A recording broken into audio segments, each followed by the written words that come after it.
This has been a project I've been involved with for a few years and has gone through various stages of development. It's one of those projects that once it came across my desk, I never wanted to let go of because I love it so much. And it was a seminal part of my childhood and when I was in the height of my Stephen King years, this was sort of right up there with the classics. When I was growing up, my parents, God bless them, used to give me whatever the Stephen King release was for Christmas every year. So I read all of the early books when they came out. I was probably a little too young to be reading some of them. This one was early 80s. So yeah, it struck me. It struck me at an early age. And I think it wasn't until I became an adult that the real power of it struck me again. I've read it many times over the years, and it keeps getting scarier. It's one of his works where the horror isn't necessarily derived from the supernatural events. The horror comes from the relationships and the loss and the grief that are experienced by the family. And that's something that's so palpable and so identifiable that it just resonates with anybody. In connecting to a contemporary audience, we tried not to lean on technology. Very often, that's a shorthand for now we're living in the modern world. We wanted the film to feel like it could exist in another time, but that the characters would relate, and that the filmmaking style and our approach to the characters would feel like it comes from today's world. I think horror movie audiences and just film audiences in general have become more sophisticated. They expect more from genre films, not just jumps and scares. You have to provide jumps and scares, but they expect character development. They expect to be emotionally engaged. That's really where the fear comes from. When you can engage your audience emotionally in the characters, then you can scare them. This is about grief. And the monster in this film is loss and what that does to people. And, I have 2 kids. Writing this material was very difficult for me, but I really tried to put myself in the shoes of a parent and of a family going through the most painful loss you can go through, and really try to wrap my mind around what that does to relationships and what that does to people. And that's where the horror lives. What's so fun with Stephen King is that he gives you characters that seem so real. Like they seem like they live next door to you. And so it's so easy to take the ride with them. And then he sets them on a path where they start to make choices. And you're screaming, please don't do that thing, whatever it is. But you know they will.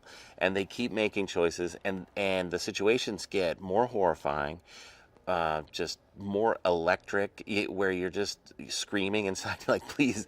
It's the classic, like, don't go in the attic. They always do. They always do. And that's what makes it really fun. So what we tried to do was really honor that tradition of making identifiable characters that felt like you knew them, that felt like they could be part of your life, and then making the ride that they go on as horrifying as possible.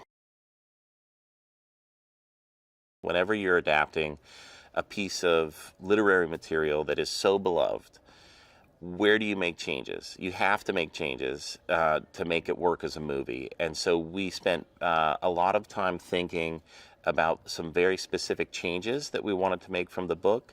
And then at the same time, things that we wanted to take from the book and foreground in our story. Characters that we wanted to foreground, or plot elements and plot twists that we wanted to foreground and that we wanted to preserve and protect. And part of that is to, you're speaking to many different audiences when you're writing a script like this. We want to appeal to Stephen King fans. We want to appeal to people who've never read the book or seen the movie, who could be coming in just completely green on the story. And then we want to appeal to an audience who might not go to every horror movie, but would be curious, either because of Stephen King or the actors, to come and check out something new. So you have to be able to write the story on three or four different levels, and picking what stuff from the book goes in and what stuff to change was really, that strategy really spoke to trying to get that done. I think the first time we sat down for coffee, the feeling that we were all very like-minded in the approach, and then it became an exercise in how much can we do? Like, what can we get away with? How much can we put in there? How far can we push it? So all of those elements, and most of those elements that were the changes that we made to the script after they came on board, we're going back to source material, we're going back to the book and finding pieces of the story and the DNA of the structure of the story, and finding places where we could reincorporate that into the script so that it felt like it really lived and breathed Pet Sematary. What we have here is an incredible source material, two directors with a vision that seems really fresh and relevant, and the resources to do something big and to really take some stabs at stuff. And so I think audiences are going to be blown away when they see it. I always start with character. So if you don't care about the people in the film, then you're never going to be scared. A classic slasher film where there's just a bunch of bubbleheads running around. I mean, I'm usually rooting for the guy with the chainsaw.